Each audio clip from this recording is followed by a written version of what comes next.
Welcome to Plot Twisted Spicy. I'm Tyler. And I'm Shawn, and we're here to talk plot twists, questionable life choices, and what happens when a story invites us to get in between the sheets. We rate the spice, judge the twists, and ask the most important question. Was it worth the chaos? Before we start, this podcast is strictly for the grown and sexy. We talk about mature topics, use explicit language, and dive into some very adult situations with plenty of laughs along the way.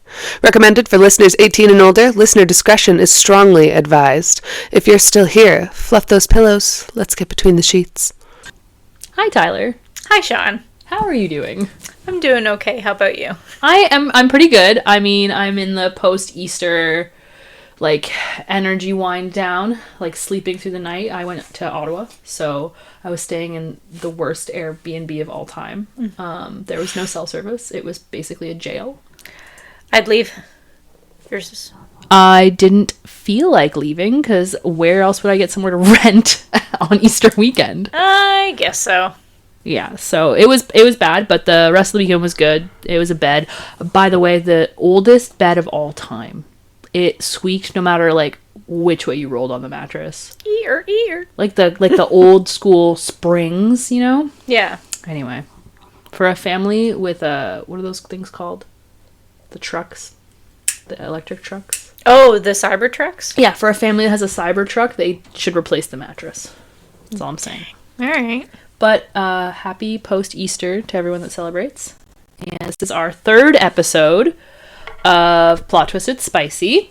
And today, Tyler and I are going to review a book. We're going to play a little game. But first, I'd like to hear about what you're reading.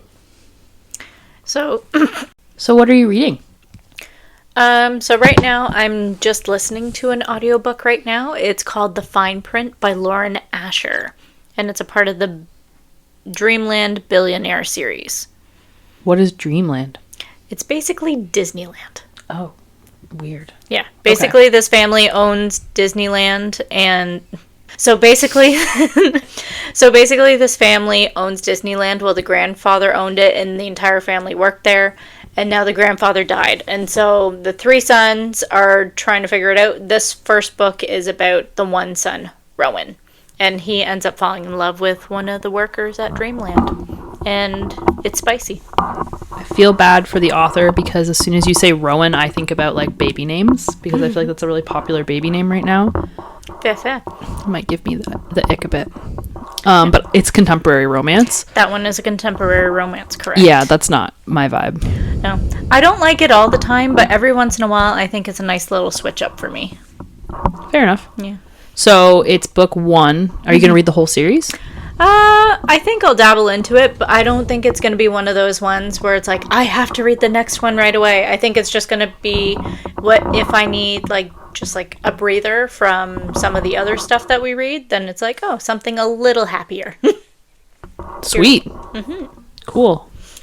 And then, I'm hoping to read our book club book. Are you just a one book at a time kind of gal? So usually I like having an audiobook and something I can physically read at the same time, but just for some reason the last few days I've just been listening to audiobooks, so I'm not reading a physical book at the moment. I have had a hard time picking up a physical book recently. I'm either ebook or audiobook. I haven't picked up a physical book in a while. I'm only reading To Peen or Not to Peen. Mm-hmm. Well, I guess when which is a physical book. I guess when I say physical book, I mean just physically reading something. So your Kindle counts. Yeah, my Kindle counts as physically reading. Okay, fair enough. I have an ebook, physical book, and an audiobook. I usually have one of each going. I tried doing that. It was too much. That was too much? Well, trying to switch between my Kindle and my physical book and trying to figure out which one to read when and all that kind of stuff. Because at one point I was trying to do it where I was reading a physical book and then was reading my Kindle only for Sunday bath so I could read in the bath. But then it was way too long for me to wait to read my Kindle, and then I was getting annoyed because I wasn't finished the book yet, and then I was I just gotta read the book. See, I'm a mood reader, so it's just whichever one I'm feeling the most. I actually only get annoyed with audiobooks because sometimes I feel I don't have the time to listen to one, I'm doing something else. Fair. And I can't. just listen to it. And when I can sit down at home, I feel like I should be reading, like physically reading. Whereas like in my car, I'm like, well, I can't read, so I have to listen to my audiobook. So it's like, I feel like I have designated audiobook time, but I don't have designated reading time. So when I go home and I'm really into my audiobook, I'm like, oh, I better have a bath or something so I'm allowed to listen to my audiobook. See, I do the audiobooks for when I'm doing dishes or if I'm just like doing stuff around the house, which I don't have a dishwasher, so I am always doing the dishes, I feel.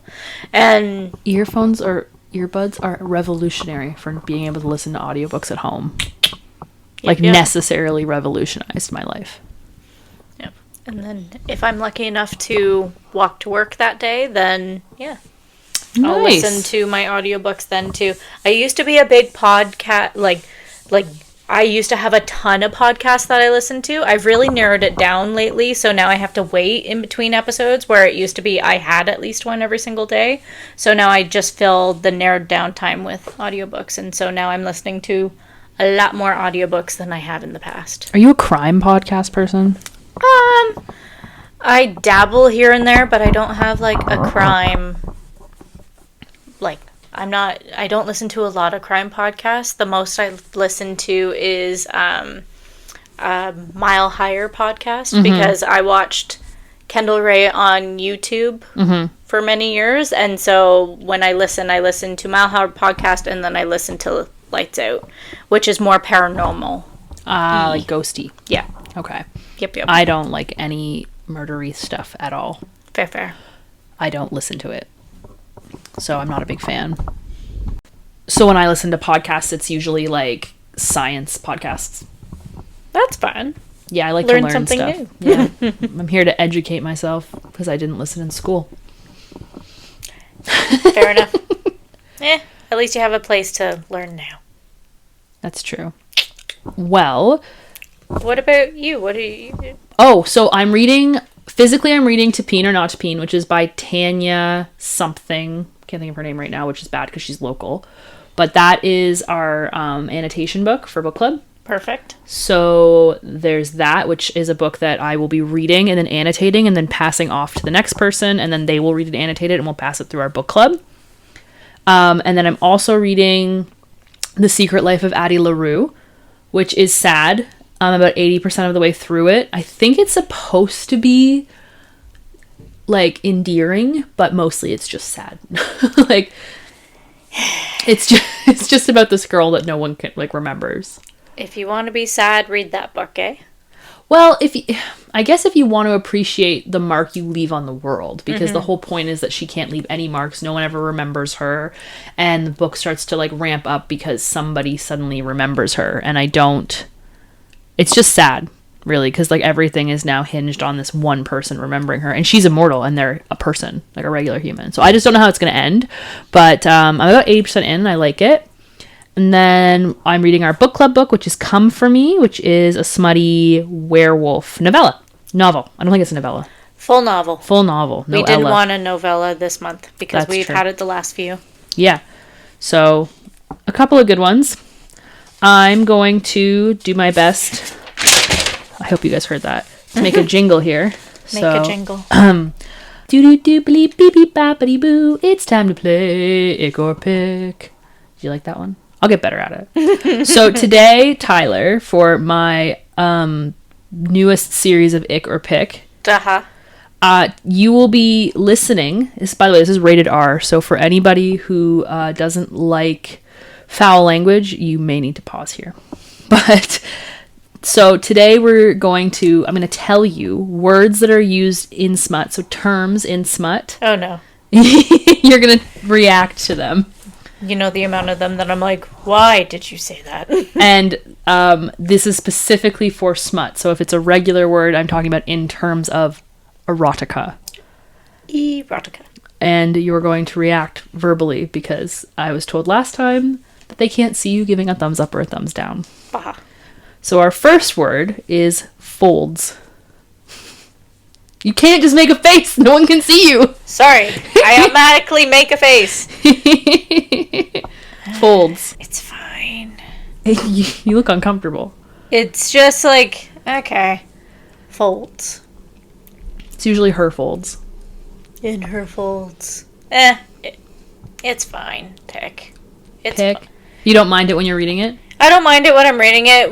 Like, that one doesn't really elicit that much of a reaction to me. Okay, from me. don't worry, we're ramping up. It's all good. Yep. Just to keep it a little bit still kosher, slick. How do you feel about slick? Her slick folds. Maybe not her slick folds, but slick is fine. I don't know how many other context. I've only ever really read it in that context. Slick. Slick folds. Or, I guess, I don't know. I can't think of another context now. Slick sounds fine, but Slick. I think, can you put that in a sentence for me? Like a dirty sentence? Because that's what this is about. Well, I don't know. Her hand was slick as it slid along his shaft. Does that help? that's pretty funny. Okay, pick. Sure. You're like, you're good with that? Okay. Sure. Cunt. Cunt doesn't bother me. No? No. That's still a pick? Yeah. So we have no icks yet. Okay. Not yet. Member. It's usually his. It's dumb. His member. His member. I didn't put it on the list, but it's like her mound. What's that about? Like he palmed her mound. Her mound. Yeah, but I don't really like. I get it. Yeah. But I'm like, Sorry, I'm like you kind of gave me a look like. What is it? What do you mean? No, I understand what the word. Tyler thinks I'm actually doing this to learn. Tyler, could you explain cunt and member to me? Okay. Flower. Her flower. Dumb. He stroked her petals. So dumb. So there's your ick. There's your first ick. It's a flower. It's the flower. He doesn't have a flower. She gets a flower? What's his? What's his? That's just as stupid. Tree? Branch? Climbed his branch. Protruding branch. Climbing like a tree. Okay, so pooling. She had wetness pooling between her thighs. It's an eh. There's no eh. It's ick or pick. I would say ick. Every time I read that, I'm like, okay, sure, yeah. A pooling. A pooling. I feel like same thing with it's like soaking things or whatever. I'm like, I feel like there's like other words we can use besides let's get pooling. out the thesaurus for Tyler. Yep. Weeping. Her pussy was weeping? Yes, correct. You've nailed it. Because that is a very common one, and It happens all the time. This is why it's on the list. I had to do research for this. Okay. Weeping. Weeping. Ick. I think that's stupid. Yeah. All right. Some common ones. Cock.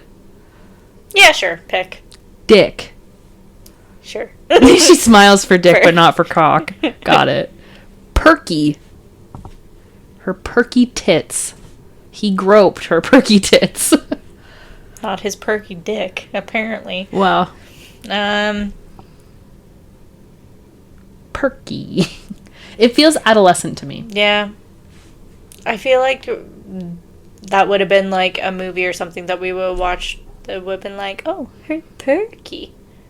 Yeah, fair enough. Okay, this one is convulse. He felt her convulse around him. Yeah, sure. That's fine. Yeah. Needy. Her needy cunt. That's used a lot. It's a lot. I think it's overused, in my personal opinion. Okay. Two-parter here. Yeah. Just using the actual words vagina and penis. The real words. That's fine. You fine with it? Doesn't throw you one way or the other? Nah. Ravaged.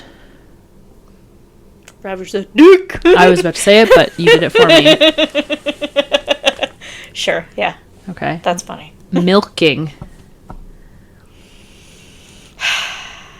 You already know my reaction to this. I think it is so dumb. Milk that. One of the books, again, what is it called? The Morning Spanish... Glory Milking Farm? No. Inquisition? The Spanish Inquisition? No. The Spanish... Oh, God. I had this book. I can't remember. Okay. But this was a contemporary romance that I read years ago. And the guy's just like, I feel you milking me, baby. And I was like, ew. Could you picture Austin Powers saying it?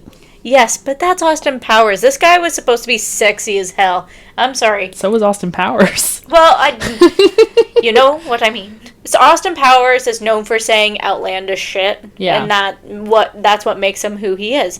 But when it's supposed to be this, like, super hot, 6 foot, and then he's just like, I feel you milking me, baby. I'd be like, no. I don't know if I could hear a man saying that. And you know what? Who's that guy, Teddy something, that voices a lot of books? We need him to say it. Teddy Hamilton. Can I listen to him say it? No, that's not it. Is it Hamilton? Alexander Hamilton. I'm not sure. Might be, but that guy, everyone knows who I'm talking about. Maybe I'll send him a little voice clip. Be like, hey buddy, can you just tell me you want to be milked? Just for a minute. We just want to know if this sounds good. So you can fill in the blank, but ropes of cum, semen, fluid. When it's described as coming out in ropes of insert liquid. I don't really have an opinion on that one, but I guess ick, because I don't know. Okay. Yeah. Slit. Yep. I feel like I'm reading for a game show. Slit. Spell that for me, please. S-L.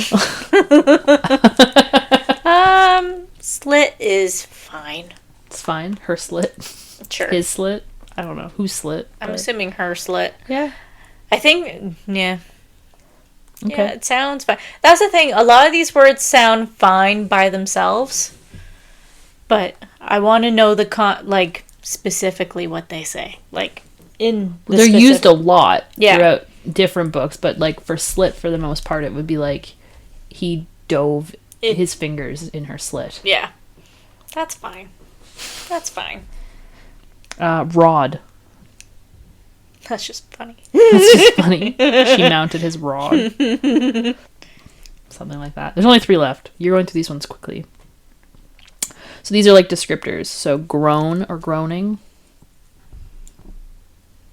He groaned. Mm-hmm. She groaned. He let a groan out. The groan reverberated through his chest. I guess that's fine. Okay. I'm going to put this pen down now. Whimper. A whimper from her. Or him. Or him. Yeah, that's fine. I actually like whimper. It feels very needy. Sometimes I like when they're needy. Mm-hmm. Not too needy, but needy enough. Needy enough in the moment. And engorged. Engorged. Engorged. That's fine. That's fine. That's fine. I like engorged. I'm okay with engorged. Is there any that actually on there that gives you the ick? I do not. I think I prefer cock over dick. Fair. But I'm fine with both. I also don't like perky. I don't personally love folds. It really gives me a lot of layered effect. Yeah. Like more than the natural amount of folds, I guess. But, yeah. I'm also with you on flower. I don't like when things are described that far from the truth. Yeah. Like, I'm like, if it's not, no. Other than that, I think I'm pretty good. Yeah, I'm pretty... I don't like milking really either. Yeah. The only time I don't think I could write it. Like, because I am writing a book right now that I guess that term could be used in. Yep. And I don't think I could reasonably write it in a way I would enjoy it. So I'm going to have to say it's an ick. That's fair. Mm-hmm. Whereas the rest of these I could probably, other than flower, milking her flower. Thanks. Anyway. So, that was Ick or Pick. Did you like that? Thank you. I'm here all week. All right. So, before we move on, how are you feeling about Ick or Pick, Tyler? Ick or Pick is fun. Ick or Pick is fun. I will come up with another game at some point for us, but I just really wanted to try to make fun little doodly noises again. So we're going to move on to reviewing our book. Mm-hmm. So today, Tyler, I'm going to read the synopsis to the crowd, and you can give us your reaction first. Sounds good. So we read Candied, an erotic Easter Bunny novella, part of the Demon Cream Chronicles 2, so it's the second book, But it is an interconnected standalone, though, so you don't need to read all of the books or in order. It's by Rebecca Massey and Adelyne Graves. So it's a 2-author book, which I always find that strange, but whatever. And the book description is: rule number 1, don't let your friend convince you to summon a demon. Rule number 2, make sure to read the instructions carefully.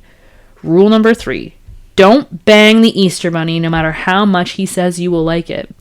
Candied is an erotic parody novel about a life-size Easter Bunny and a down-on-her-luck shopworker who happens to really enjoy candy.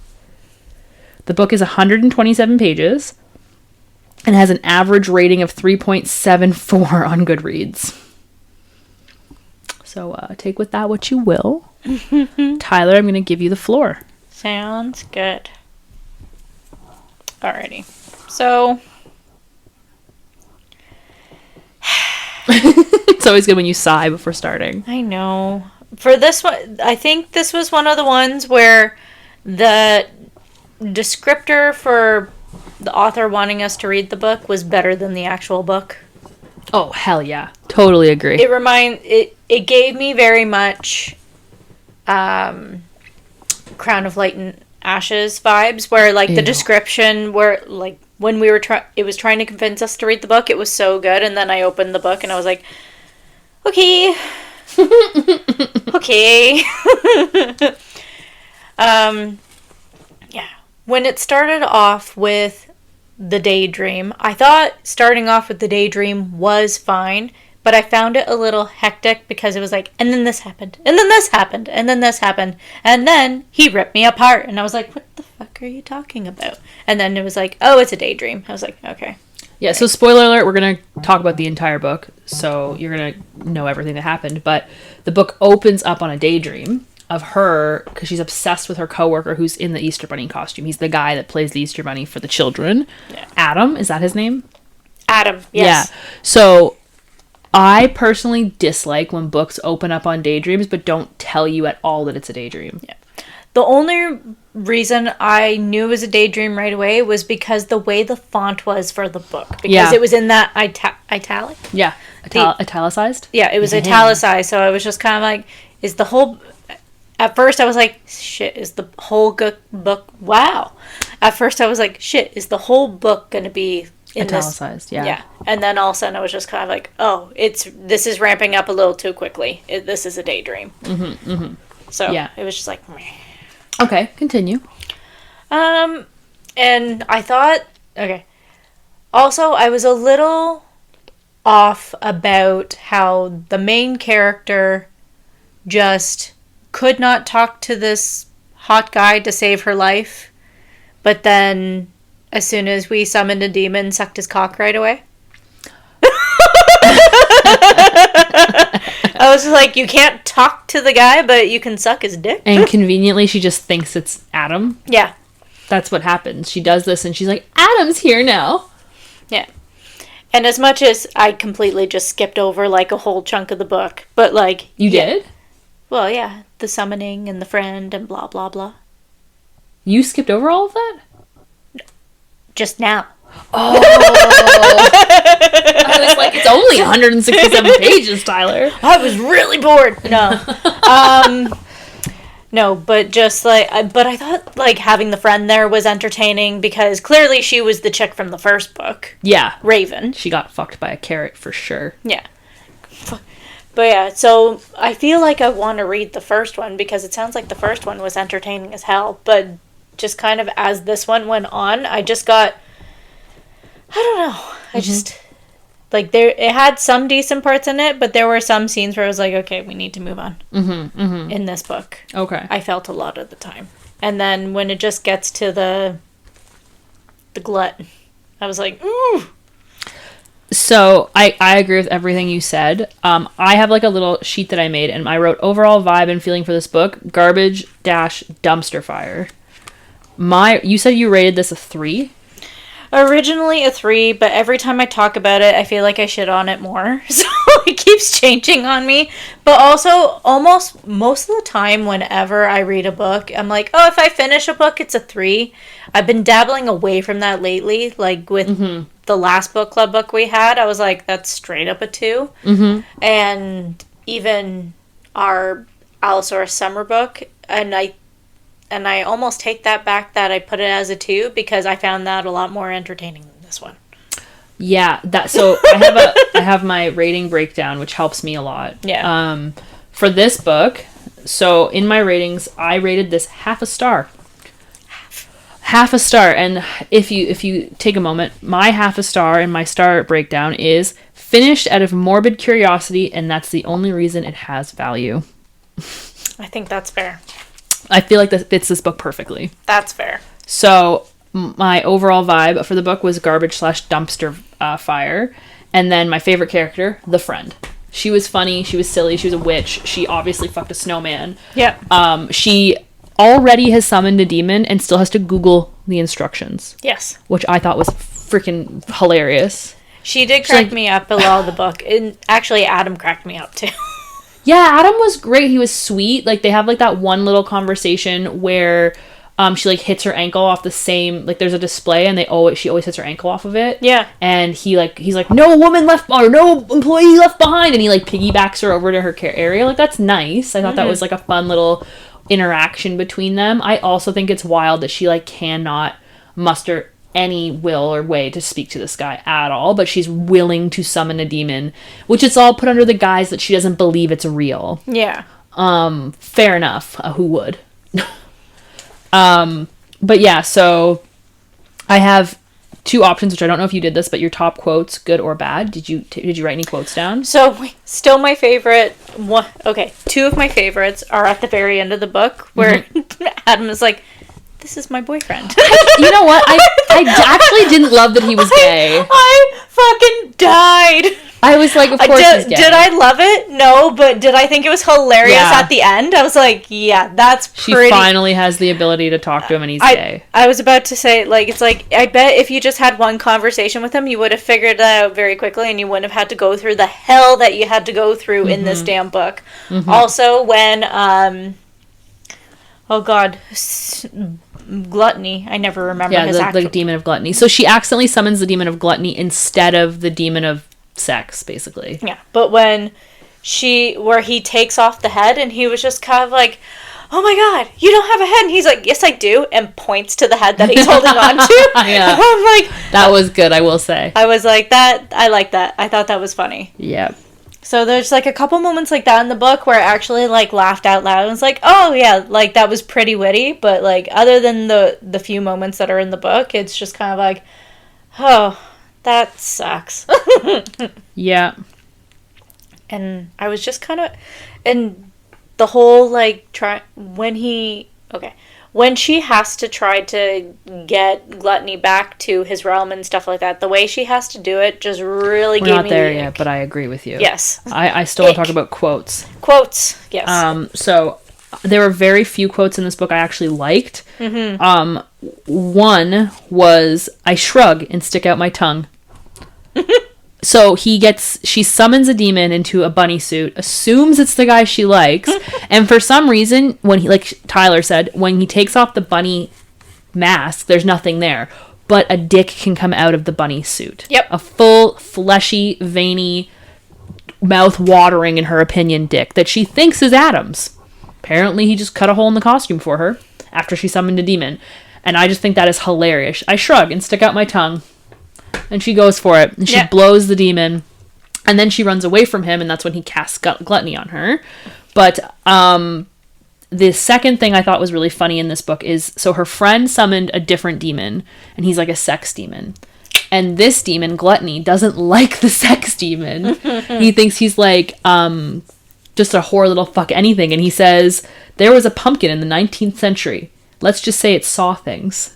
He talks about a pumpkin, an inanimate object. He's a demon of thousands of years. And he's got the shakes because the sex demon fucked a pumpkin. There were a couple different lines like that where it was... where the demon would do something or say something, and after saying that he hasn't been in the human realm for however long, but then does and says modern things. And I'm like, what? Yeah, I will give that... Like, sometimes I'll just give that to the author. Like, they're doing what they can. Yeah. Like, whatever.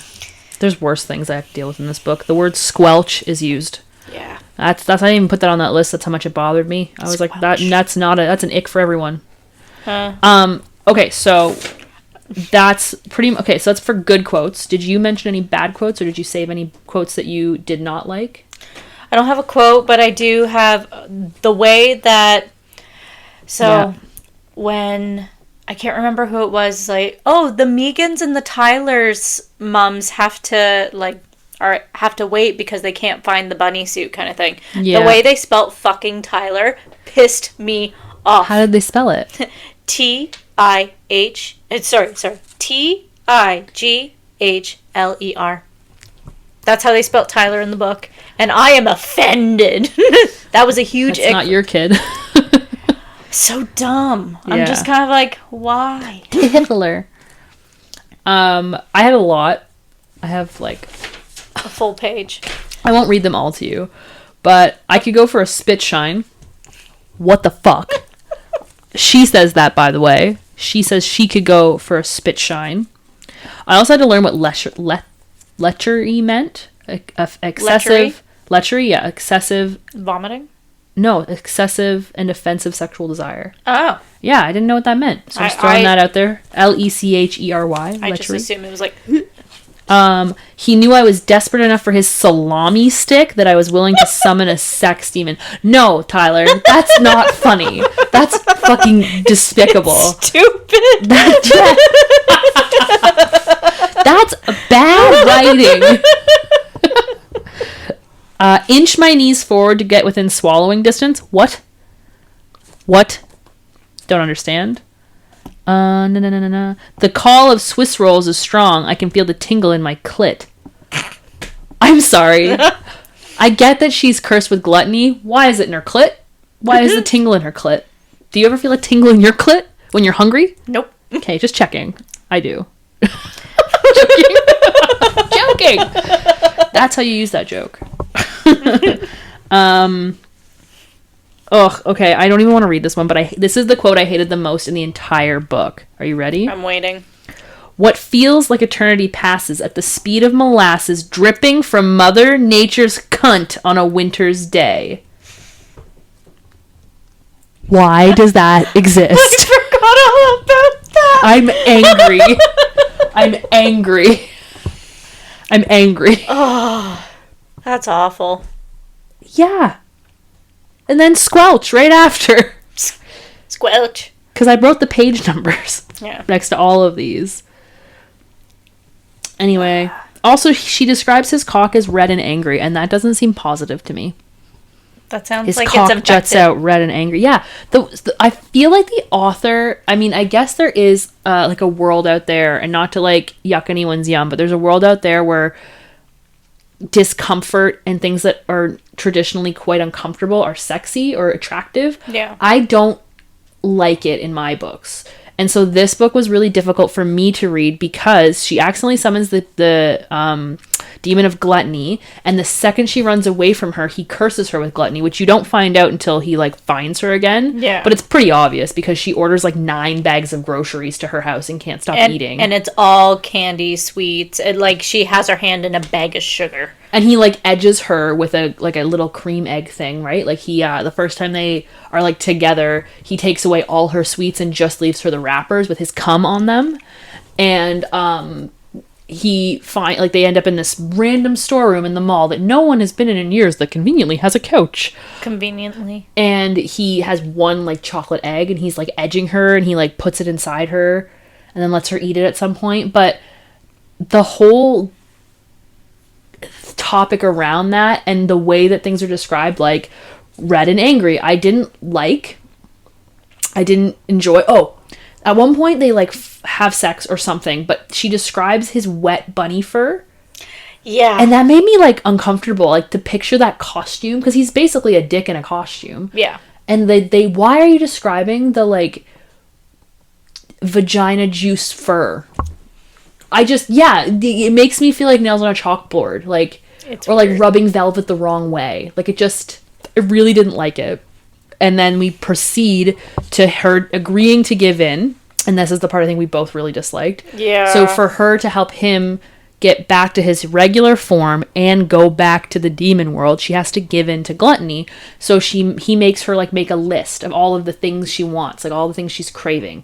And somehow in a bunny suit with mitten paws, he cooks it all and makes it all and fills this table and makes her eat. And she eats and eats and eats until she can't eat anymore. And she's like edging him. She thinks it's like sexy and he's gonna like sleep, like bang her. But then he makes her vomit. He makes her vomit into a garbage can and do it again and again and again. That, I don't understand how this is described as smut or erotica. Like, yeah. I mean, like, I know some people have like a feeder thing, but like but she's uncomfortable. Like yeah, the way, if it was described in a way where she was into it, even though I'm not into it, it would be easier to read. Yeah. But she's not into it. She's crying. She's uncomfortable. Basically, the entire time in this book, she want him, or like, I was uncomfortable because as much as she kept saying like, I'm excited, like, and all this kind of stuff, she's literally just kind of like, I need to get out of this fucking hell. It's basically her the entire book.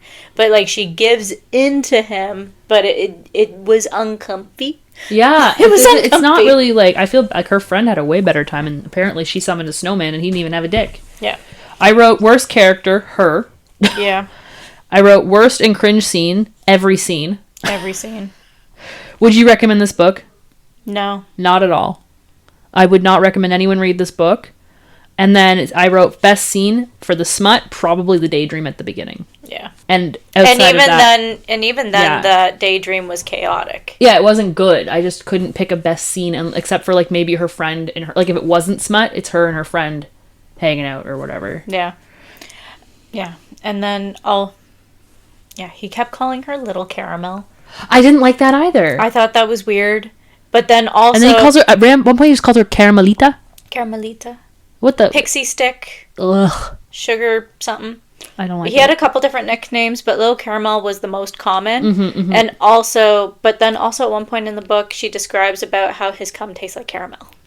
Or like he tasted like caramel. Yeah, she actually wrote that one down. So Candy-like taste.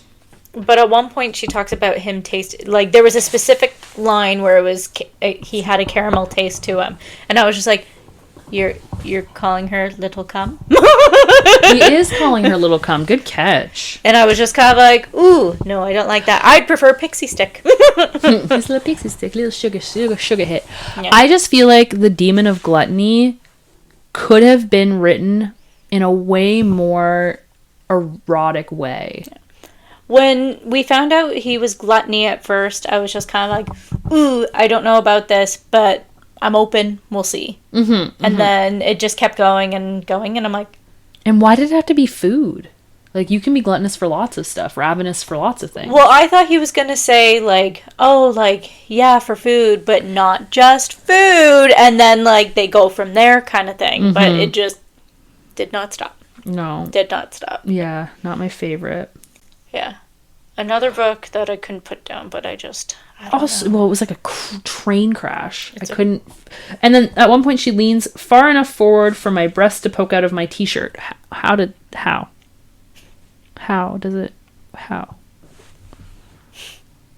I guess I'm picturing a crew neck, and maybe it's a v-neck.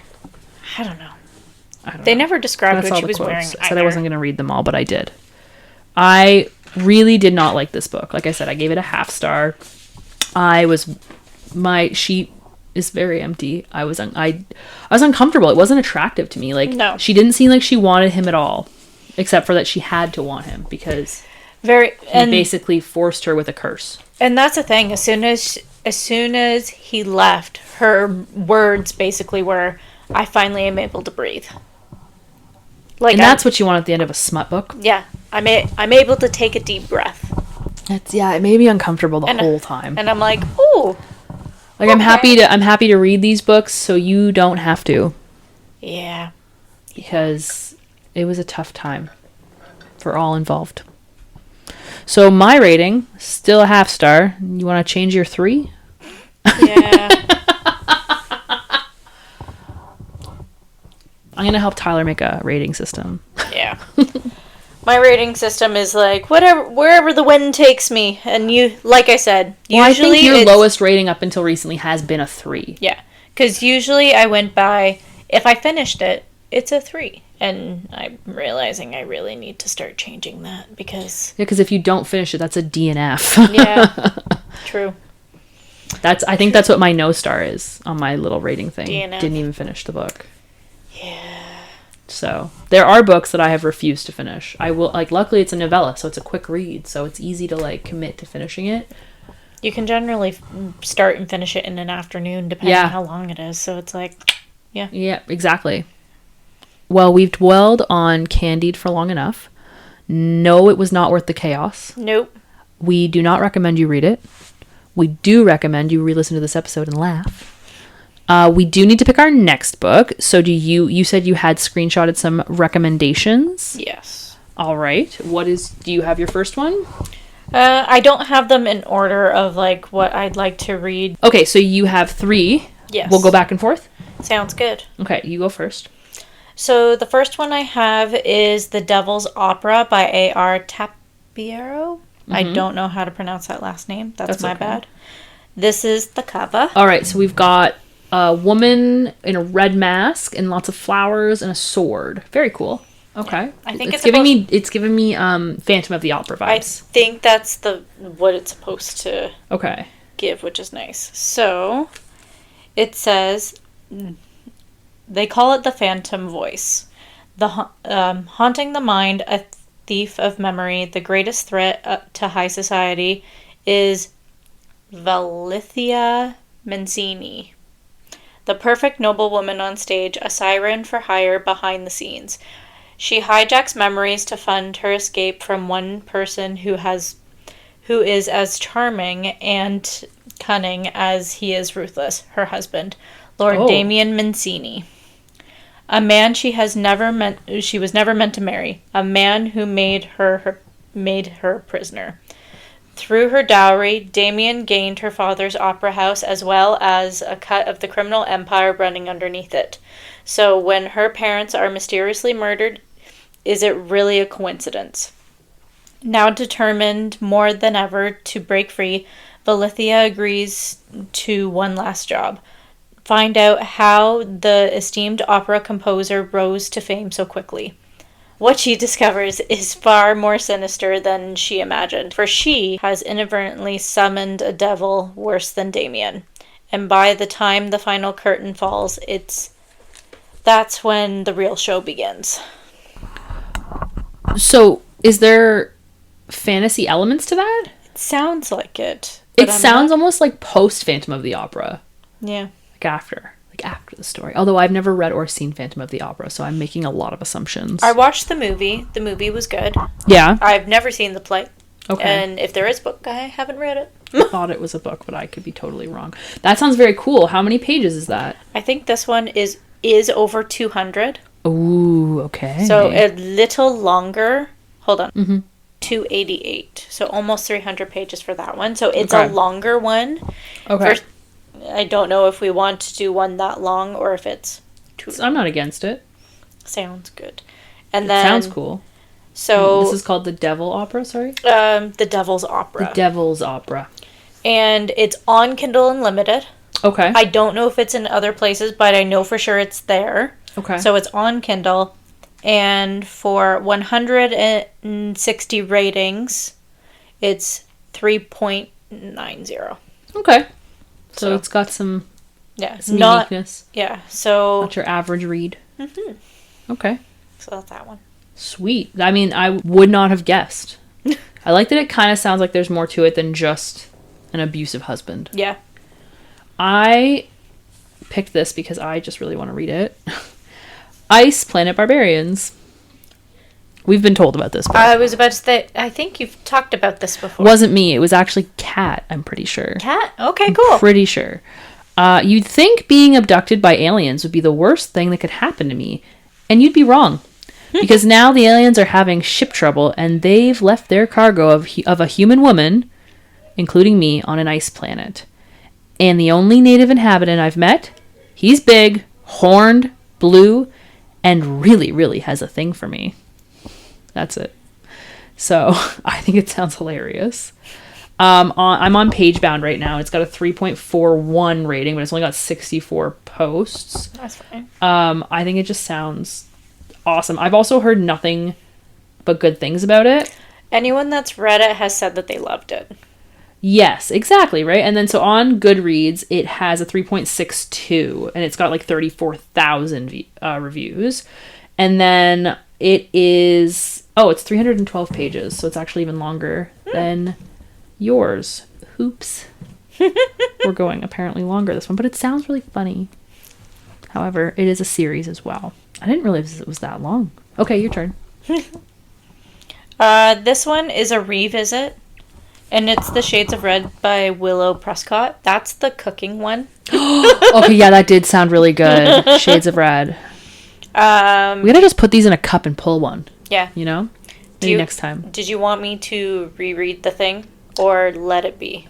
I believe they're both in like a cooking competition, and there's some blood play. Yep. Nailed it. That one. Perfect. Sweet. I mean, and how many pages is that one? That's all I don't remember. 196 pages. Okay. For that one. Okay. That one is 196 pages. It's on Kindle Unlimited. There's chances it's other places too, but I know for sure it's on there. And then the rating is out of over 4,000 ratings. So the rating is 3.33. Okay. So that's right in our zone. Right in our zone of this podcast. Right. I'm going to also do a redo because the first time I suggested this book, you thought it was a different book. Yes. Scream for Me, which is I guess a monster romance. Yeah. Do you need me to reread this one for you? So people are getting Scream for Me mixed up with a different novella that's on the interwebs. I would say read it because when you said the title, you didn't even read it because that's true. Because I was like, Scream for Me, I know that book, and it's a completely different book. If you had read the description to me, I would have been like, that's not the same. Okay. But you didn't even bother reading it because I was I was so like 100% being like, I read that, and it turns out no, I did not. All right, so Scream for Me by G.M. Ferry. The harbinger of fear, the predator of the night. I feast on human terror, drinking in their screams like the sweetest nectar. But when I stumble through the portal into her room and hear her cries of pleasure, a far, darker, primal hunger takes hold. She belongs to me now. I need to hear her scream like that again, and I will, even if I have to break her apart. The woman stolen from her world and thrust into a realm of nightmares. I felt it, eyes watching me from the darkness, golden and unblinking from the shadows of my closet. The thought sent a shiver through me, twisting into something illicit as I let my fingers wander. But when he pounced, dragging me into his cold, merciless world, the thrill turned to terror. Now he Now he demands my pleasure, my screams, but I refuse to surrender without a fight. Monsters of Darkness is a shared world full of monsters roaming in the dark of night. Each author brings a new set of monsters and love interests. While they share the world, there will be no crossovers of characters between each book. Each book is a standalone in its own right, and the series can be read in any order. So yeah. This one is 119 pages. Cool. And it's only got like 5 reviews on Pagebound, so I'm just going to pull up the Goodreads version. So that, okay. On Goodreads, it has a 3.83 star rating. It has 852 reviews. Cool. So shorter, more like a monster in the dark kind of vibe, and it looks like he has a tail. I can get behind that. I don't know if they use it, but yeah. What's the point of a tail if you don't use it? Okay, one more. Okay. One more. So this one, I feel like we're watching trailers when you read stuff to me. Right. Like in the movie theater, I'm like, got my popcorn. I'm like, that looks like a good one. I'll see when it comes out. This one. Okay. So this one gets recommended a lot. I kind of just picked this one because this one, whenever I look for novellas online, this one always gets recommended. It's The Dare by Harley LaRue. Oh, I've heard that name. Yeah. Harley LaRue is very popular, and a lot of people, when they say novellas, The Dare is always recommended. Okay. So right here it says, as a prom queen and captain of the cheer squad, she ruled ruled her school mercilessly, looking down her nose at everyone she deemed unworthy. The most unworthy of them all, the freak Manson Reed, her favorite victim. But a lot changes after high school. A freak like him never should have ended up at the same Halloween party as her. He never should have been able to beat her at a game of drink or dare. He never should have been able to humiliate her in front of everyone. Losing the game means taking the dare. A dare to serve Manson for the entire night as a slave. Ooh. It's a dare that Jessica's pride and curiosity won't allow her to refuse. There's more to it as well, but it's more so just talking about other stuff. But that one always gets recommended, so I was just like, yeah, I'll toss it in there. And do you know how many pages it is? 33 pages. Okay. And then the ratings for this one are over 90,000 Whoa. reviews. 3.60. We live in the 3-point world. Apparently. We don't review nothing better than that, baby. Apparently not. Okay. I'm going to go for it. Cool, I don't know if you can handle it, but I'm sure I've brought this up. I might have even mentioned this one in the first episode, but Pounded by Produce. Pounded by Produce. We talked about this, but I don't know if it was on here. Was it the first episode? I don't know, because I think I talked about Gagged by Gherkin in the first episode. That one. So Pounded by Produce is a cover with a cucumber and 2 tomatoes. In case that doesn't look like anything important to you. A tale of veggies tempted to break their vows. VeggieTales. That's what I thought. Fleeing a tumultuous past, Emily finds refuge at a kitchen job in a quiet countryside parish. Robert and Laurent are 2 best friends with a bond that has crossed lines throughout their history, but now walk the straight and narrow, giving their lives to their parish as priests. One magical night under the harvest moon, Robert and Laurent experience a bizarre transformation. They wake up as a tomato and cucumber.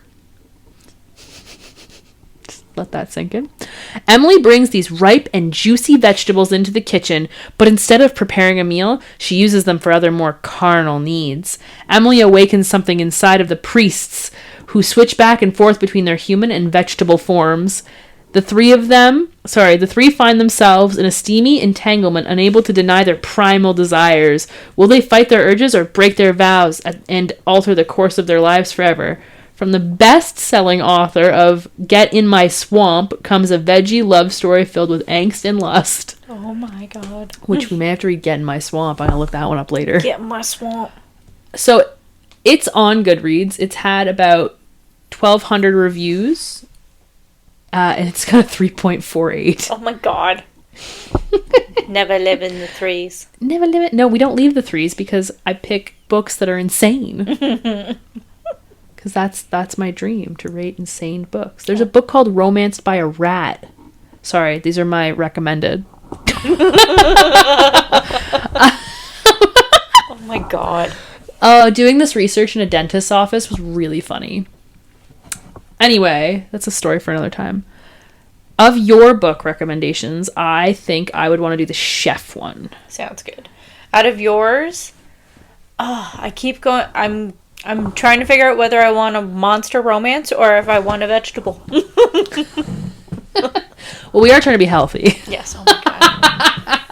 I'm sorry. There you go. I don't know if I'll be able to eat a cucumber again properly. Mm-hmm. I think the monster romance. I think I'm craving a monster. You're craving a monster more than a chef? Interesting that I've got the veggies and you've got the chef. Right? I mean, from yours, I think I'm craving more monster. And then I'm happy if we choose mine, or if I'm happy if we choose your monster romance. So, in that case, how long was the chef one? The chef one was...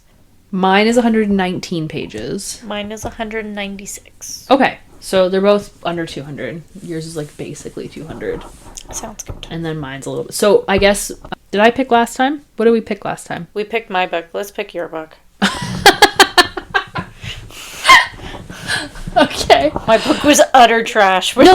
In closing for this episode, we do not recommend Candied. It was trash. We are going to read Scream for Me by G.M. Ferry. I believe this is on Kindle Unlimited. I don't know about any other platforms as I use a Kindle and my phone. And it is 119 pages. So we're going to get between the sheets on that one and see if it's worth the chaos. Perfect. Thanks so much, friends. Have a great day. See you next time. See you next time. And that's today's episode of Plot Twisted Spicy, where a short book once again caused long conversations. If you love this novella, or if you're still processing what just happened between the sheets, make sure you follow, rate, and leave us a review. Because your validation fuels our chaos. We'll be back with another fast read. And absolutely unhinged opinions. Until next time, stay spicy.